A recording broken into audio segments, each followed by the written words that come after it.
Welcome to Beyond Words by Pop Family.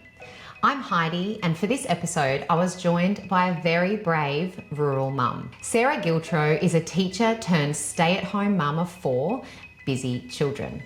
She and her husband are raising their kids on a property in southeast Queensland. I first met Sarah when she was lobbying for the LifeVac device to be distributed amongst rural and remote small schools at the Queensland ICPA conference this year. ICPA stands for Isolated Children's Parents Association. Her story is harrowing for parents to hear, and whilst it is not my intention to cause alarm, I feel that Sarah's experience is one that many of us can not only relate to, but learn from. I hope that you enjoy listening to Sarah share her story, and remember that you can download our free swallowing and first aid mini guide for your family. Welcome to Beyond Words, Sarah. Hi, how are you? Good to be here. It's so lovely to have you. Can you please tell me a little bit about where you live and who's in your family? So I live in the Western Downs region. Moonee is sort of our town, and I've lived out here for about 12 years now. I moved from the Sunshine Coast originally, so that's where I grew up, on a pineapple farm. So a little bit different to what I'm experiencing out here, or have experienced out here, but not a huge change, I guess, in that respect. But so we're on a cattle property, about 6,000 acres. And my husband and his parents and his brother, they all sort of work together on the property. I've got 4 kids, a 7-year-old, a 5-year-old, and 2 2-year-olds. So I had twins last, which was a real moment for us. I'm also a teacher, so I've been a teacher for 12 years, funnily enough. Fantastic. And such a small world. So I'm now based on the Sunshine Coast, but I grew up around Moonee. Yes. And yes, you grew up around Moonee, and I think you know my family. Yeah, yes. And I went, sorry. And I did go to primary school with your brother-in-law. You sure did. I may or may not have passed him a few nice, sweet notes in about grade 6. He's a lovely boy. Just a little crush. Yeah. Once upon a time. I wasn't going to let you get away without saying that. Oh, so funny. I actually was thinking that I probably still have those letters somewhere the other day. You'll have to share them with me, because I would just absolutely love to, to roast him. Absolutely. I'm sure yeah, you for would. sure. Thanks so much. I mean, we actually met for the first time. I recognised your last name because I know your brother-in-law, and I recognised your last name, and I knew where you came from because we were at the ICPA conference, and you stood up for the region. When you're at one Isolated Children's Parents Association conference, that's what ICPA stands for. You stand up on behalf of your area and you put forward a motion. Why were you there? So I was at the conference because earlier this year we actually had a bit of an incident occur when my little girl, Maddie, the 2-year-old, one of my twins, she had a medical episode in her sleep and ended up vomiting and convulsing and choking basically on her own vomit while she slept. And very, very, very thankfully, my husband was actually in the bed with her when it happened. And when he realized that she couldn't breathe, he immediately grabbed her and basically threw her at me. And I started first aid. And I did the back blows, chest thrusts, checked airways. There was no way in the world that anything I was doing was going to sort of get out whatever it was that was in her throat. And my last ditch attempt to try and help her, I threw her on the ground, and I was about to start CPR, and I remembered I actually had a LifeVac that I had purchased a few years ago out of my own paranoia. And I thought, well, let's give it a go. And basically put it over her mouth, and within 2 plunges, she was breathing again. And something I forgot to mention though is that I'd already tried to give her mouth to mouth and try to, get past that blockage. And when that first breath didn't go through and I realized that she was fully obstructed, that's when I thought we're pretty well done here if this doesn't work. And something that people don't realize is that when a person chokes, they've really only got 4 minutes, particularly if they're a real young child. Oxygen deprivation can occur very quickly. So we live an hour and a half from any sort of help. An ambulance was never going to get to us in time. And so this device was my last ditch attempt to try and get her breathing again. And when it worked, the amount of relief that I felt was just like, oh, amazing. But she was still unconscious. So we still had to race her to hospital, and eventually we were airlifted out to Toowoomba for further testing. Just because of her altered state of consciousness for such a long time. She actually didn't regain consciousness until we got to town. The ambulance was supposed to meet us, but typical of being where we live, people get lost. And the ambulance actually took the wrong road. Oh, and that's a pretty common story too, because the ambos aren't from Mooney. The roads are not, they're signed, but they're not always, it's not always easy for them to find their way around. I mean, that's happened to my parents a few times, actually. So how long would it usually take for an ambulance to get to your house anyway? If we had an ambulance coming to us, lights and sirens, and they took the correct route, it would still take them an hour. My husband managed to get to town going the back roads in 50 minutes. And he was driving like a bat out of hell. Honestly, I've in the dark. I thought we were going to hit something for sure, but he was determined, like laser focused. He was going to get to town.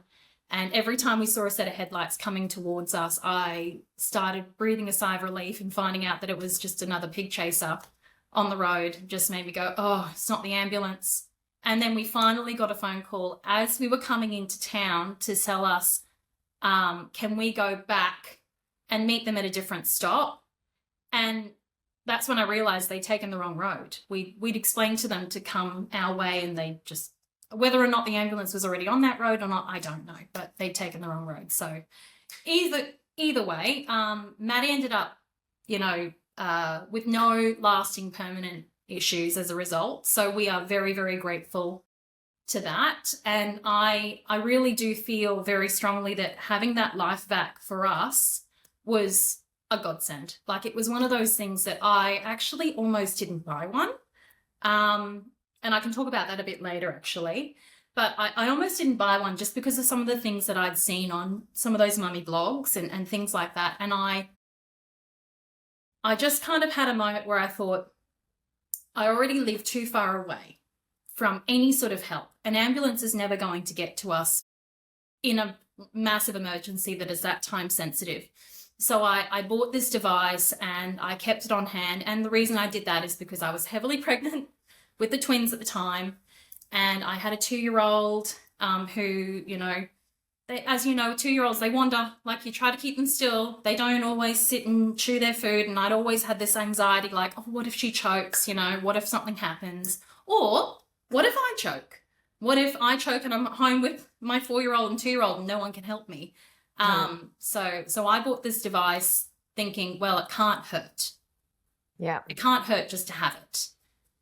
And yeah, I am very grateful every day that we did buy it. So I just kind of feel that it's something that people don't know a lot about. And when I came to the ICPA conference that day, I kept thinking to myself, there are schools with kindy children, little kids, not even kindy kids, but lots of older kids who also live such a long way away from hospital, such a long way away from help, that if anything were to happen, you can have the best first aid in the world, best first aid knowledge, most up-to-date first aid knowledge. And a lot of people out here will actually go and get their first aid certificates and things. But if you are having a choking incident and you don't, and the first aid does not work, what do you have left when you're in the middle of nowhere?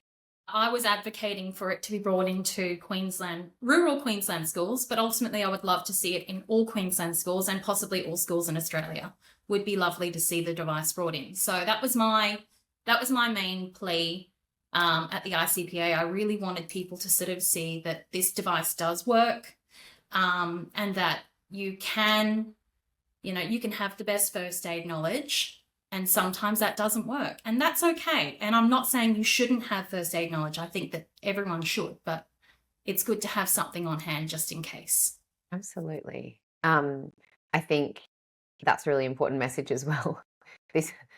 One of the main reminders is, and one of the most, I guess your story is kind of harrowing, especially for the parents in the room. That I don't know if most people may not have been to a conference like this, but there's a lot of chatter. It's quite busy, and the motions are not always this sensitive for, and you could have cut the air with a knife at that point. And I think I'm still feeling the emotions of your story. I can't imagine what it would have been like. And I was thinking of what I would have done in that situation. And I live 10 minutes from my closest hospital here at Noosa. I know. And I often think too, even though you're 10 minutes away, there's no guarantee the ambulance is going to get to you. Once you've got that kid in the car and you're racing towards help, like you've still got to get them in hospital. You've still got to find a nurse willing to help you. They've still got to have out of the car into the hospital. Yeah. You got to find a park. What if you're by yourself? What if you can't do CPR in the car? That's right. Yeah. So all of those things, I think, for not just parents. I mean, I went to that conference with two of my employees who are not parents, and they both were looking at me going, "Oh, do you know about this device?" And I'd never heard about it before. It's why I was really interested and why I approached you to talk about it, because if I've never heard about it before, and I'm a speech pathologist trained in first aid, anybody trained in first aid, or obviously your first aid professional, is, I guess, and those, emergency doctors and emergency nurses would be far better off than me in an emergency situation for sure. Because they're doing it all the time, they're practicing that. I was thinking, geez, my skills are a bit rusty. I probably should, not rest on my laurels, and I should keep up, because if I didn't know about this, maybe I'm not keeping up well enough. And so other parents should probably know too.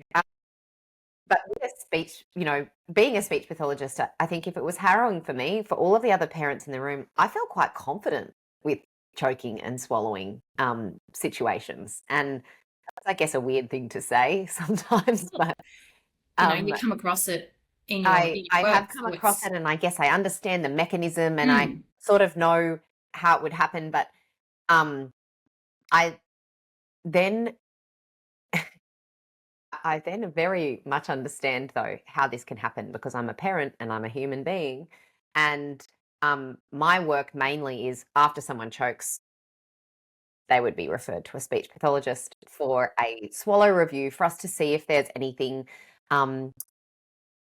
difficult for them, if they need some support with chewing, if their tongue is not doing the right thing, or if it's not pushing the food back well enough, or we're also orofacial myofunctional therapists. If their jaws are literally not big enough to chew the food properly, there are things like that that can impact chewing and swallowing. But essentially, your situation was something that you never could have prevented. When you have a medical episode, and there's etc., and there are children who obviously have seizures, all sorts of things, and children vomit. Yeah. And it's not actually, you're not actively eating in that case. So No. That was it really made me want to approach you and ask you to come and share your story, because as a mother, I think it was more eye-opening for me as well. So can you just explain what the LifeVac is to anyone listening who doesn't know what that is? Absolutely. Promise you it comes out a lot easier than this in an emergency. I can tell you right now. There's stuff strewn all over the floor. Okey-doke. Just fling it out. So this is the LifeVac. This is the older version. They've actually updated it ever so slightly. Not this part, but the mask is a lot better. It doesn't. This one is the old one. It had, the old inflate, deflate, but they have a much better mask now. But this is the one that I actually used to save Maddie. And it comes in different sizes. So they have lots of different size masks. They've for little got faces. adult ones, little ones. I have the travel kit. So this one, big garish yellow looking bag. It sits on a hook next to my oven. So everyone knows where it is. But basically the idea with the LifeVac is it causes a suction to be sort of made around the face. So you choose the mask that fits the best, and I will always have the small child mask on mine because I know that it fits my children's face. So basically what you do is you use the mask, you attach it, put it over the face of the victim, and then you pull back, and it creates a suction between that person's face, mouth, nose, and it's continuous suction, and it pulls whatever is in your throat passageways out. And you can basically keep doing it. So I actually did it twice on Maddie, 2 pumps. And after the second pump, I just saw all the stuff come out of her mouth, and it came onto the floor. I put her in the recovery position and it just went all over the floor. So whatever it had been that was in her throat had sort of come out with the suction. Now, back blows didn't do that for me. And a little bit of background on me, I actually did surf lifesaving for a number of years when I was on the Sunshine Coast.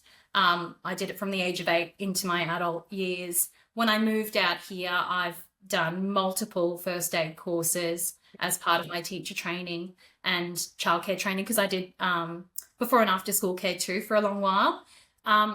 I did let my certificate lapse during when I had my first daughter, but in saying that, I did not let my first aid training lapse. So what I was often doing at that point is just refreshing things online. So things that I felt like I really needed to refresh, all of that kind of stuff, CPR, that kind of thing. I was watching videos online and making sure that I was up to date. And particularly with choking training, I came up to the weaning stage and I was onto it. So I was doing all the things.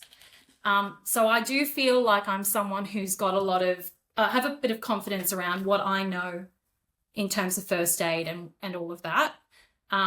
So when they talk about, you shouldn't use the LifeVac first, you should do quality first aid for choking, which is your back blows, chest thrusts, rescue breaths, although I do wonder whether or not they're going to change that. I'm not certain, because obviously rescue breaths, you have a risk of possibly pushing things down, but that's part of the training currently. And I know in some places they do the Heimlich, which is essentially a chest thrust. And then if all else fails, CPR, which is the next step. I use this before CPR. Yeah. And I will say that I feel very strongly that the first aid that I did on my daughter was fairly quality first aid. Like I do feel confident that what I did was the best I could do, to the point that she did have bruises on her back from the back blows, and a little bit of bruising after the chest thrusts. And I don't know if I could have done anything better. Yeah. So and that makes it just, obviously I understand why you are really wanting other parents to know about this device. I do. And I'm not saying it should be the first thing you reach for, but definitely it gives you that little bit of a chance afterwards. Yeah. My own personal feelings, it gave me one extra chance so that I wouldn't have had. And when I first asked to interview you, it was, it might have been a few months ago, actually. I didn't know anything about the LifeVac at all. I have had to do my research. My main concern about the LifeVac in my research is the lack of the lack of trials on children. Mm-hmm. Essentially, your experience is a live pediatric trial. I guess my main concern, and I'm not an emergency doctor, but anatomically, Yep. a little person's airway is a lot smaller and more fragile than an adult's. And so if we're doing this on an adult, then we're not as worried about actually damaging like what's inside your neck or what's inside your airway. Have there been any other cases that you know of? Because I know that you know a lot about this now, of the LifeVac saving children choking other children.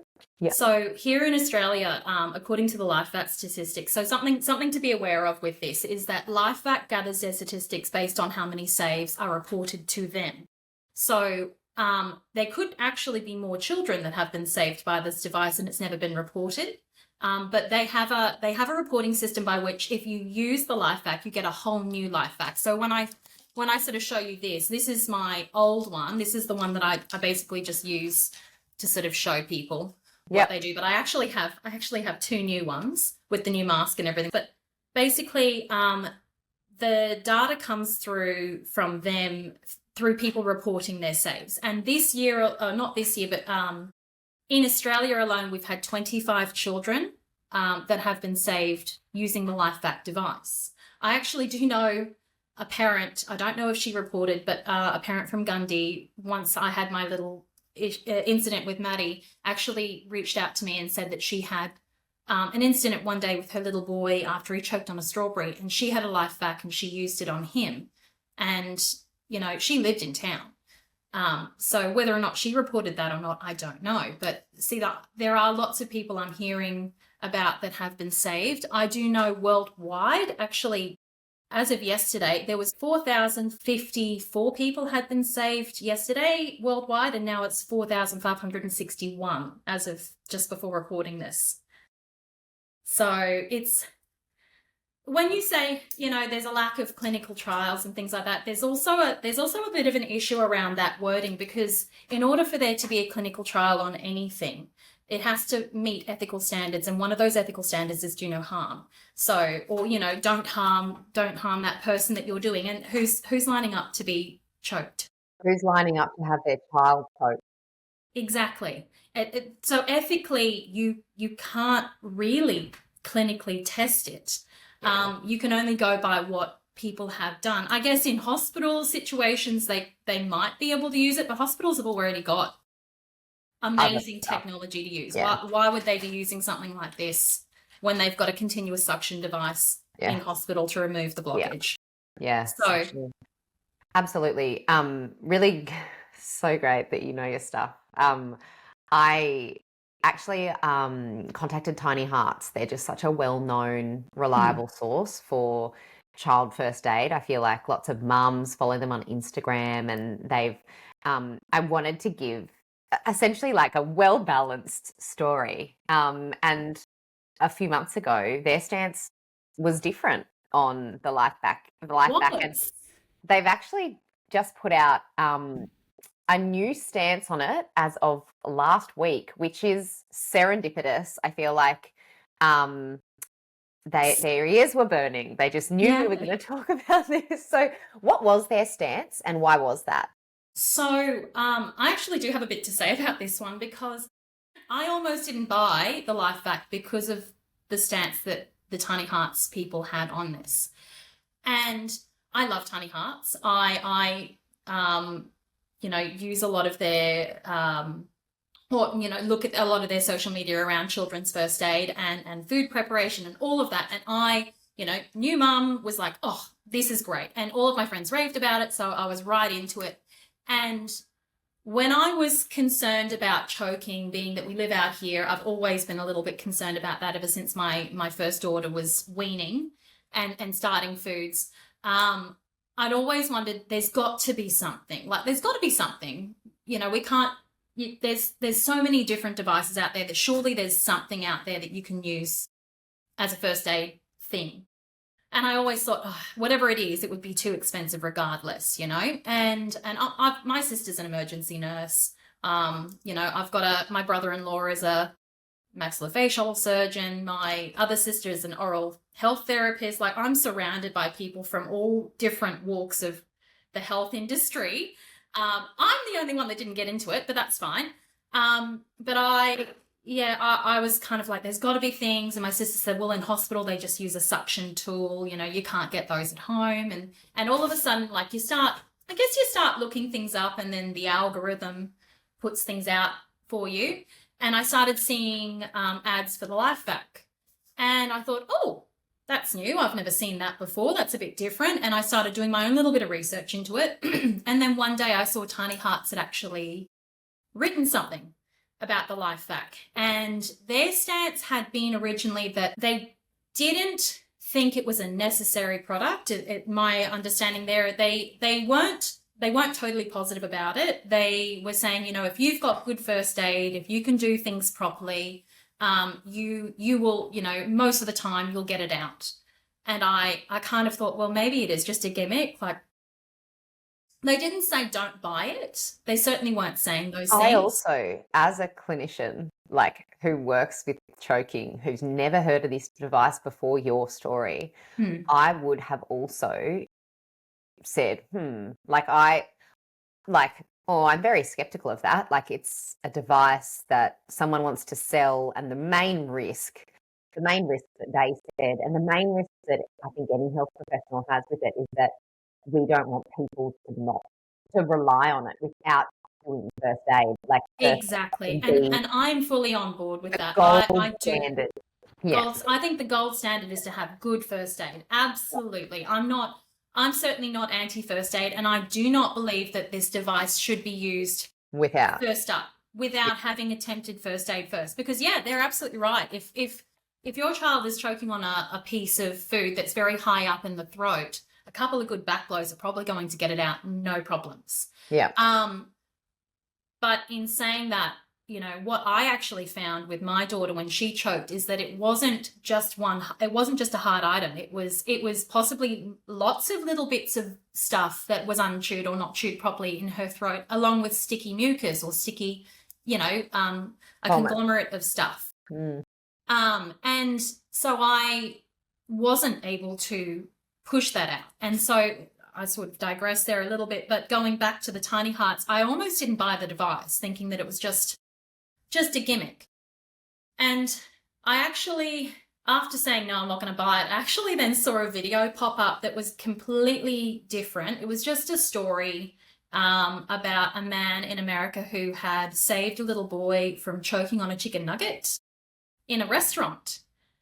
And I thought, oh, that's that device that I was looking at. And I thought, what are they actually worth? Like, realistically, what are they actually worth? Like, am I going to spend a heap of money on this and then be like, you know, it's just going to be an ornament that sits on my wall that hopefully never gets used, but, you know. And when I found out they were only about $120, I thought, I spend $120 on a pair of shoes. Priorities, I thought, and looking at the evidence that I was seeing and the amount of people that was saved, I kind of thought, well, let's just buy it. Then at least I've got a little bit of peace of mind. You know, I've got good first aid. I'm sure I'll be fine. But it's always there just in case.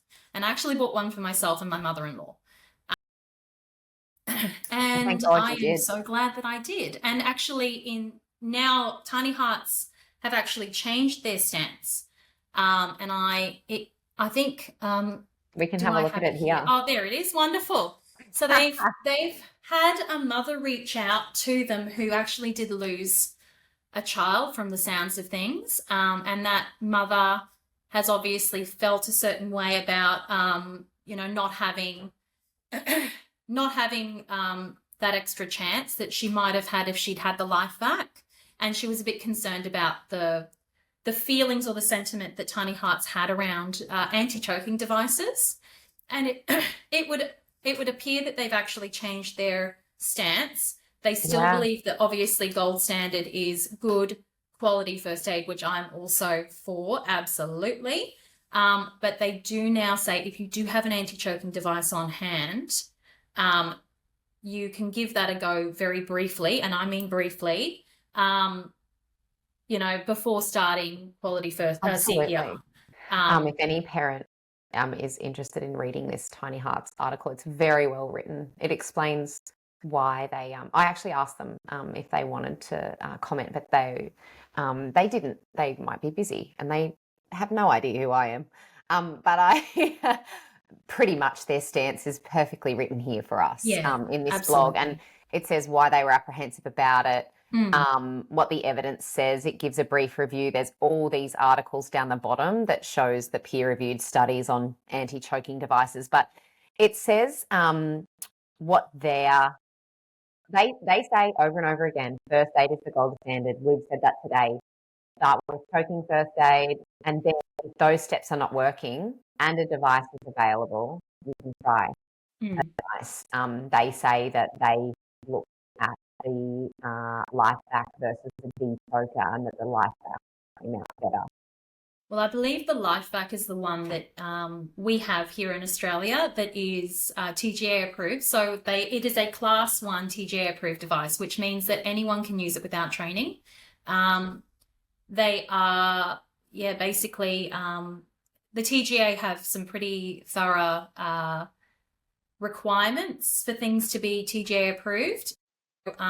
Particularly if it's a Class 1 product, my understanding is that they have to, first of all, cause very little harm or have very low risk to injury if you are using it untrained. So that's my understanding of the TGA approval. There might be other bits and pieces that go with it, but it just means that anyone can use it, which is why I feel like it's such a good product to have in schools, in households. They're not terribly expensive. I know they look a bit like, just plastic, just a piece of plastic, but what they are actually is got a valve inside, so it continues to create a suction. Yeah, it's a continuous slow suction. So you would think it's not actually. I was worried about the but the continuous slow suction, I imagine, would put less pressure on. Well, it's actually not a slow suction. So it is. I know when you're in an emergency and you're trying to remove an object from someone's throat, you want to be quick. So if I was to let that sit on my palm, so my palm's a little bit too small for this mask, but if I was to let that sit on my palm, it may not lose suction. So the idea is you pull it out so that it actually. Yes. I literally did back blows on my 2-year-old on the weekend. It was one of those situations that was completely preventable, and that's why probably I feel a bit responsible to share it. Your case was not preventable. The case on the weekend where my 20-month-old, she's been very sick. She's had an ear infection. She's been completely just a little moody. What's the word for a 20-month-old? Non-compliant. Yeah. And my older daughter would just sit there, take her medicine, sit at the table. She's asked.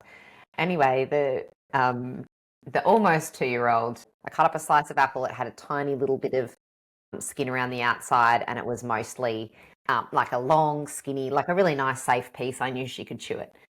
She threw it on the table. She didn't want it. She was pointing at the rest of the apple, the whole apple.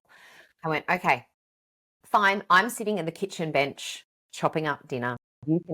My other daughter was sleeping. You can sit at you have one of those towers. You can sit there and you can stand up at the thing. I'm looking straight at you and you can munch on that apple. No worries. And she was munching on the open bit. A few more throwdowns later, she's trying to crawl off the chair. She's trying to walk around with the apple. I just gave up.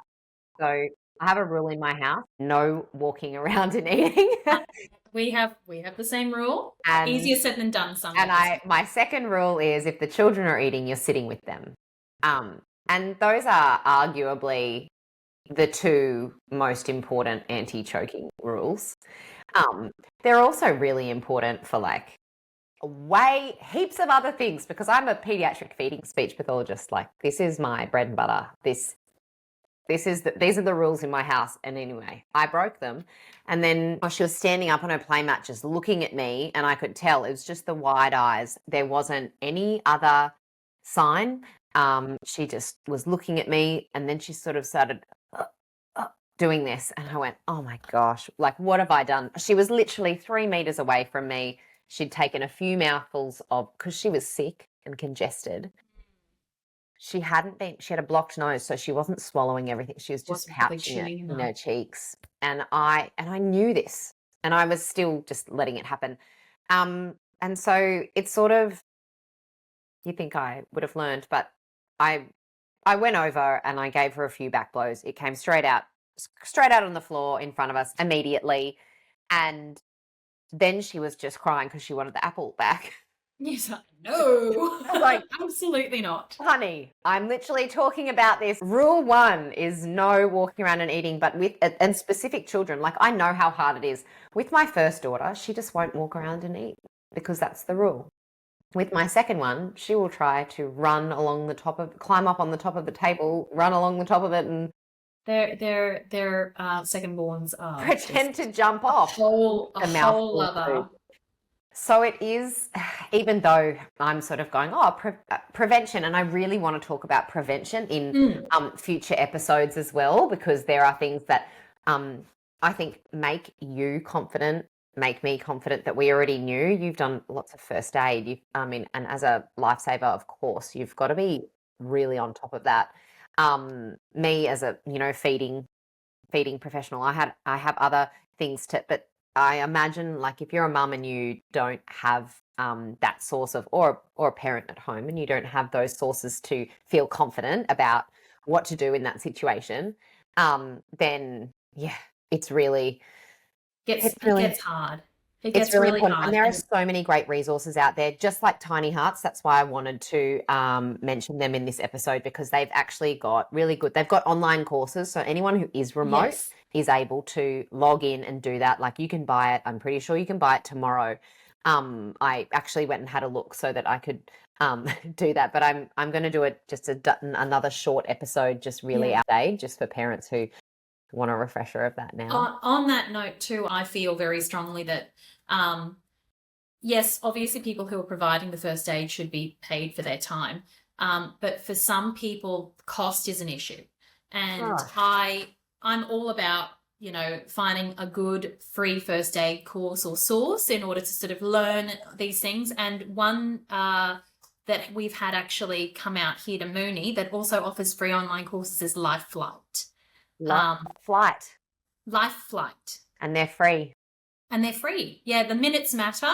Online courses, they focus on refreshing your CPR, snake bites, obviously traumas, but they do choking as well. So that's another one.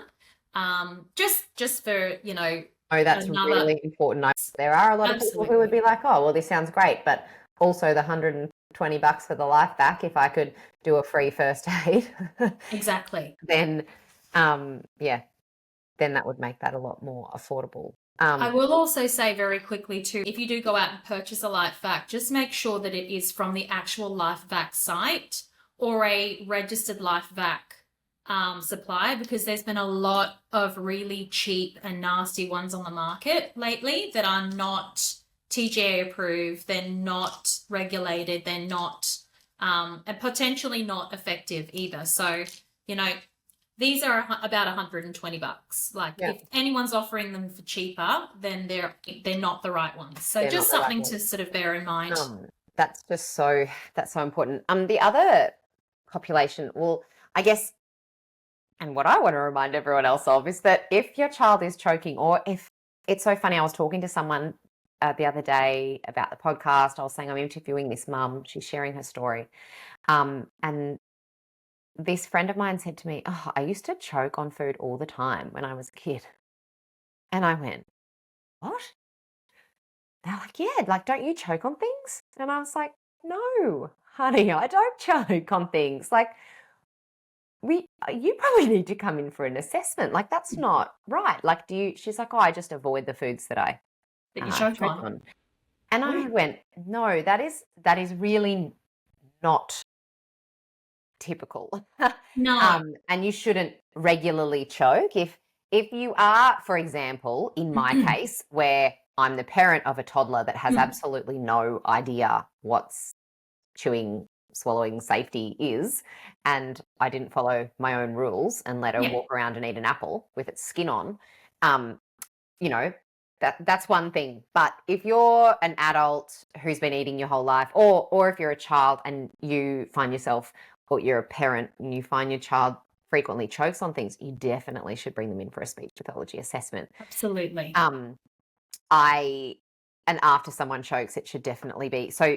In a hospital setting, if someone chokes in hospital, first aid is administered, they're stabilized, and then they're actually put nil by mouth. They're not allowed to eat or drink anything Until they've had an assessment. until they have a speech pathologist review. Wow. So that was my first job in a Sydney hospital. I mean, sometimes it's a bit terrifying, but it really, you learn really quickly what to do. And most of the population that I was working with were adult. All of them were adults, but most were older. So the next, we've been talking about kids, but you actually said something to me, one of our brief chats ago about adults, and the other population that I can see this undeniably supporting is aging Australians, especially when you can't get somewhere quickly, you might not have a car, you might be living at home alone.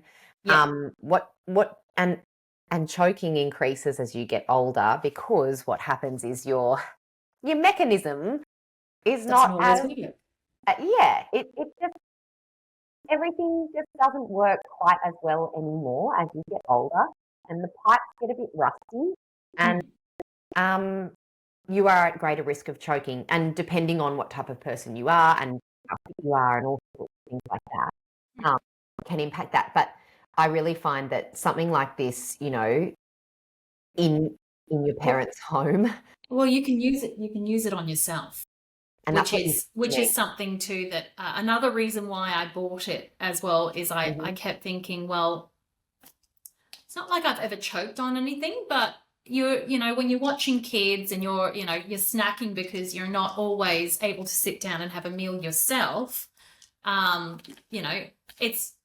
I also have that same rule, like you should be sitting down and eating with the kids and all of that. But sometimes I'm guilty of it, where I will be in the room, in the kitchen, the kids sit and you're tidying up the kitchen, or you're chopping up the next bit of dinner. I know. I don't get to eat when they eat, and so I will be eating an apple, or I'll be walking around, or I'll be someone's just gone and hurt themselves, and you're rushing with a mouthful of food.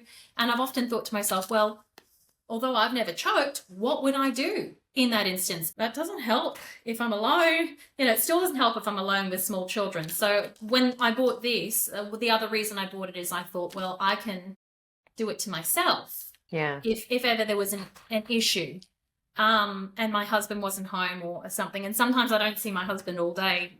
Being where we are, I sometimes don't see anyone all day. The other thing that I did see is that some nursing homes or aged care facilities, I should say, had actually purchased these for use with their residents as well, which I was like, well, if nursing homes are purchasing them, then maybe they're not half bad. I actually did a quick search. I got ChatGPT to search for me on like government stances, and couldn't find anything. Like, it's not like the Victorian government is endorsing this, or Queensland Health is endorsing this. That's not happening. So it's important to say that. But there are individual councils in Western Australia, so in remote areas, that have just brought this in, not because it's been recommended, but because there's actually a story behind that one. There is a father who lost his little boy Zaza, who he choked on a grape at a beach in Western Australia, I believe, and it's called Zaza's Legacy. I actually found that. I know that website. I didn't realize that those two things were linked.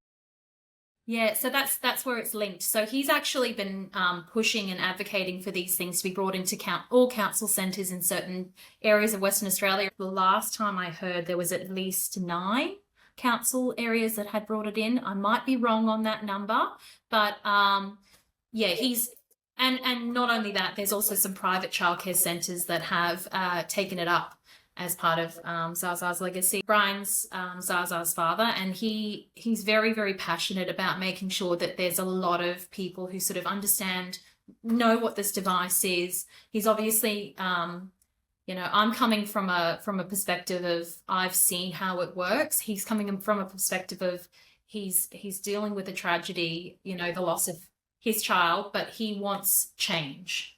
So that's why those areas are actually bringing it in now, which is amazing. So that is amazing. So if there's mums listening, well, there's health professionals listening too, speechies mainly. Yep. Mums and speechies, what's your main message? My main message for all of this would be, obviously, first aid is gold standard. Make sure that you're up to date. And if you're a parent who is time poor and you're really struggling and you can't, oh no, I can't sit down and do a whole day course on first aid because it's just too hard. There's so many online resources. Make sure that, if you're concerned about choking, look up what you would do in a choking incident before it happens, because obviously if it's happening in front of you, you don't have time to Google it.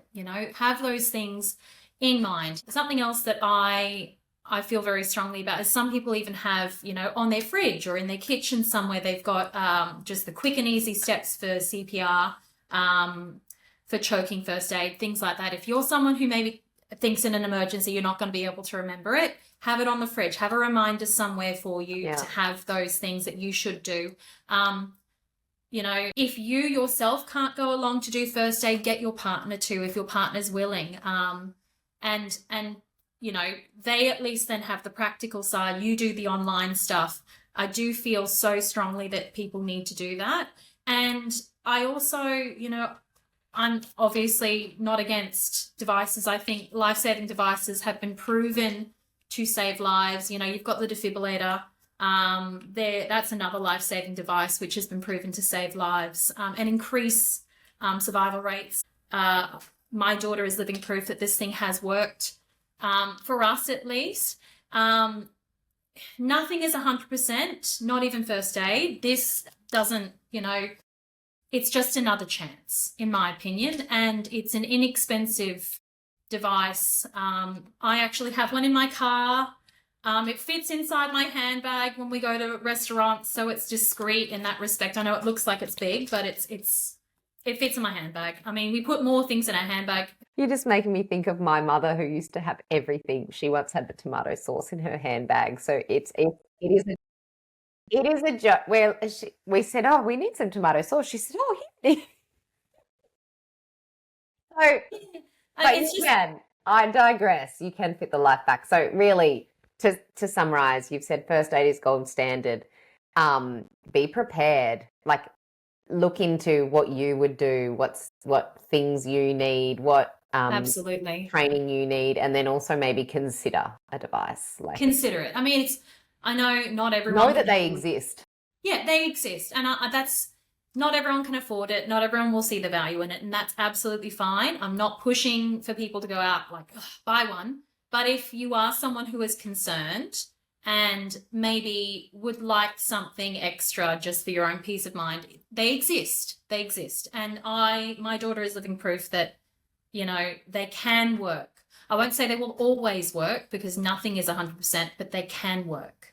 And, 4,561 people worldwide have been saved by this device when first aid has failed. So that's from the statistics on the LifeVac website. Could be more, who's to know? But just personally, I do obviously want to endorse that as something that is another device on the market or another option on the market if things don't go right. Yeah. Thank you so much. You're actually so brave for sharing your story and for really advocating for something like this. I think it's really important to give people a platform when they're advocating so strongly for something that could really, first aid and knowing about these devices could really save a life, especially in a remote area. Thank you so much, Sarah. It's been a pleasure having you on. I'm so grateful that Sarah was able to share her story with us here at Beyond Words. When it comes to any first aid advice, we always recommend reviewing the Health Direct website. We've linked everything we've mentioned in the show notes, but we've also gone one step further and asked our team of 70 plus speech pathologists at POP to share their best, most trusted first aid and training resources. We've simplified it all into a mini guide, so head to the show notes now for your link to download it. As always, if you or your child are facing challenges with choking, coughing during or immediately after meal times, swallowing or fussy eating, please seek an individualised speech pathology assessment or chat to your GP. Before we wrap up, I would also like to acknowledge the traditional custodians of land, seas and waters throughout Australia that we recorded this podcast on, and pay respect to elders past, present and future. Take care, and we'll catch you in the next episode.